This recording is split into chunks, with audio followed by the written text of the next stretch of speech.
dan mudah diakses, terpopuler di kalangan seniman dan penggemar seni rumah tangga.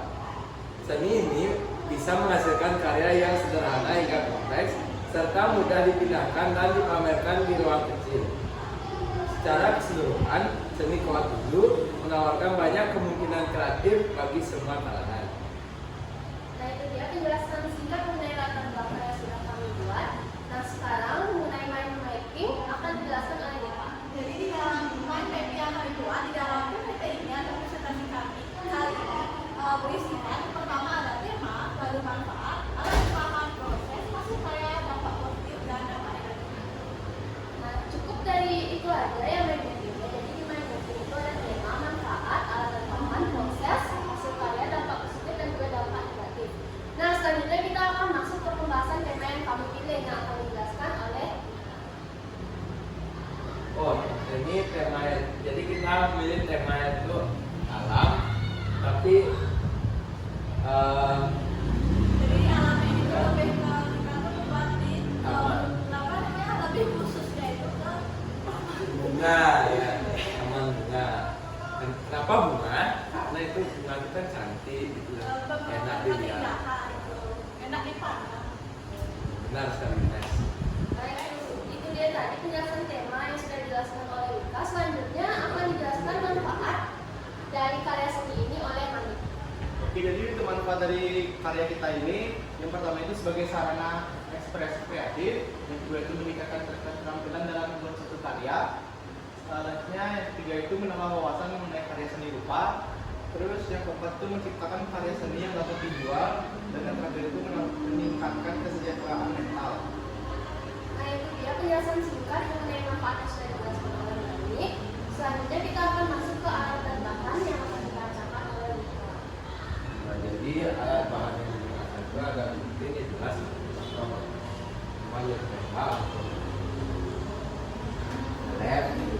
Terus ada bahan itu yang pertama ada kawat dulu, kawat, masih yang kedekatan, terus kawat bata sama lampu LED biar bunga itu menyala. Lebih menyala. Jadi itu dia penjelasan mengenai alat dan bahan yang dijelaskan oleh Luka. Sekarang kita akan masuk ke tahap proses yang mana proses ini akan dijelaskan oleh Depa. Jadi di prosesnya ini next please. Yang pertama pastinya siapkan alat bahan yang akan digunakan. Kita lihat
itu yang pertama ada ekspresi kreatif, yang kedua ada fleksibilitas, yang ketiga itu ada tera politik, yang keempat itu adalah kemampuan motorik, dan yang kelima itu adalah reaksi yang terapi.